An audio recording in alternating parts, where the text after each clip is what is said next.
Saludos, saludos mis hermanos, mis hermanas. Continuamos con nuestra lectura y hoy volvemos a Isaías.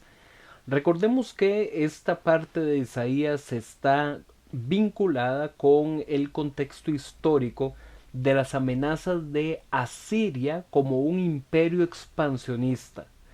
Asiria se ubicaba geográficamente al norte de Israel y desde ahí ellos querían controlar toda esa zona porque representaba una ruta comercial muy importante. Asiria terminó conquistando el reino del norte, el reino de Israel, cuya capital estaba en Samaria. Y el profeta aquí va a dirigir una serie de acusaciones de que esa invasión y esa destrucción de Asiria contra Samaria se dio por el pecado y por la maldad de de ese pueblo, de ese reino. Pero también va a dirigir mensajes contra el reino del sur, contra Judá, que ellos tampoco se quedan atrás en su pecado y en su maldad.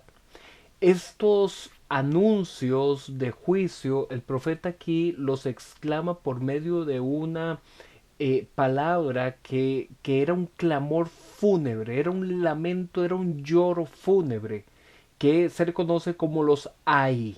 Ese ay, o en el idioma original es una expresión como hoy, era una expresión de dolor y lo que buscaba era, por así decirlo, que el que escuchaba tuviera una sensación de tristeza, de lamento, como si estuviera en un funeral, pero de algo que todavía no había muerto. Esa era la idea de esta expresión del ay. Y es por eso que en Isaías capítulo 28 se dice ay de los borrachos de Efraín. Efraín es una alusión, una forma de referirse al reino del norte. Y esto de ay de los borrachos es una acusación en dos sentidos. Se acusa no solamente a la borrachera de embriaguez natural a causa de los excesos que había en esa élite del reino del norte que estaba enriquecida, sino también esa acusación de ay de los borrachos tiene que ver con una forma de decir ustedes han perdido el sentido, ustedes han perdido el discernimiento, están como borrachos. Por eso es que también se acusa a los sacerdotes y a los profetas que ellos también están ebrios por el poder que trae la injusticia y que por eso Dios ha preparado a uno más fuerte que ellos que los va a acabar. Los profetas y los sacerdotes del norte son soberbios delante de Dios. Ellos creen que Dios no debe enseñarles nada, que ellos ya lo dominan todo, que ellos no son como niños pequeños que tengan que ser instruidos sobre la ley y los mandatos de Dios. Pero entonces, como ellos no quisieron oír este mensaje profético, entonces Dios les va a hablar por medio de una lengua extranjera, que son los invasores, que va a ser Asiria.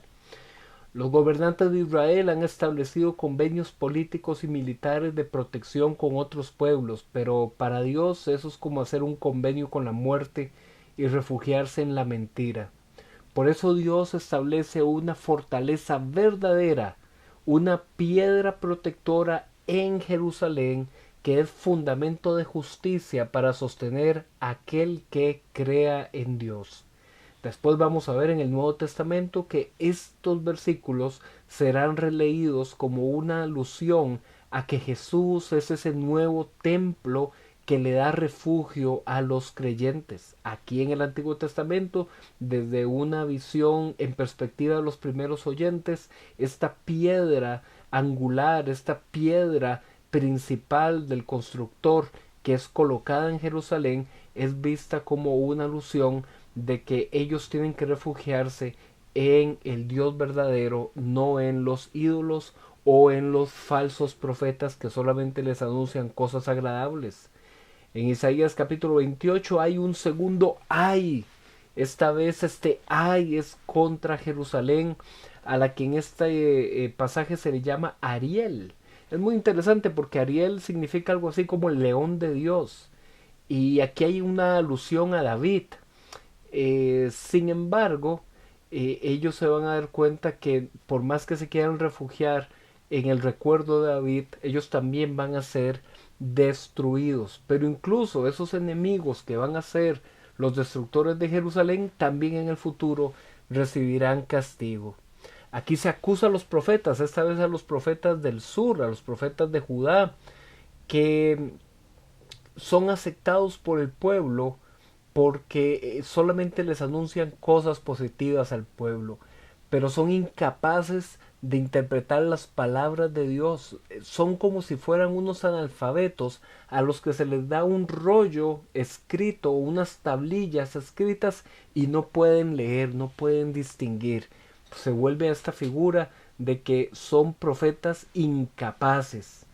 Luego hay una acusación contra el pueblo como tal, ya no solo contra los profetas o los gobernantes, sino contra el pueblo común, al que el profeta dice: este pueblo me honra de labios, pero su corazón está lejos de mí.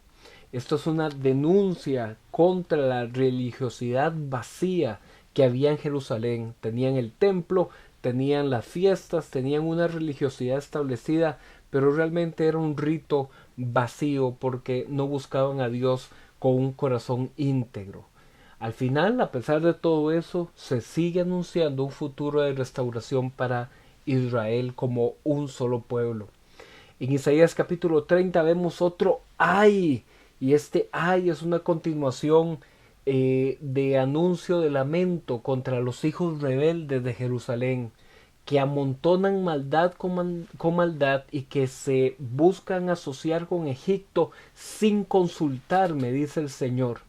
El problema no era tanto que el pueblo hiciera relaciones con otras naciones, que tuviera relaciones diplomáticas. Ese no es tanto el problema es que lo hacen sin consultar a Dios, sin considerar si ese es el mejor camino, porque ellos buscan la protección en Egipto, en el faraón, en vez de buscar la protección en Dios. Y por eso más bien Egipto será para ellos una vergüenza. Aquí a Egipto se le llama en estos pasajes Rahab, y Rahab era una alusión que se hacía a el mito de un animal fantástico, de un monstruo marino gigantesco, pero que es inútil, que es vencido igualmente por Dios. Por eso el versículo dice: Rahab la inútil, Rahab la que no puede hacer nada. Por más que parezca que es un gran monstruo que puede protegerme, delante de Dios es vencido. Se acusa de nuevo a los profetas y a los videntes que solo dicen cosas agradables al pueblo. Pero en el futuro, cuando este pueblo clame a Dios pidiendo ayuda, Dios tendrá misericordia y los perdonará. Por eso es que Dios se manifestará como un fuego consumidor contra los enemigos de su pueblo y quebrará a Asiria, a ese enemigo que los amenaza y que ya conquistó al reino del norte y que amenaza con el reino del sur. Dios en el futuro también lo quebrantará. Mañana seguiremos con el profeta Isaías y vamos avanzando en esta historia de cómo el profeta denuncia la maldad de un pueblo que tiene una religión externa, una religión establecida, pero en su corazón están lejos de Dios. Aprendamos de todo esto para poder buscar a Dios en humildad y con un corazón genuino. Nos vemos mañana.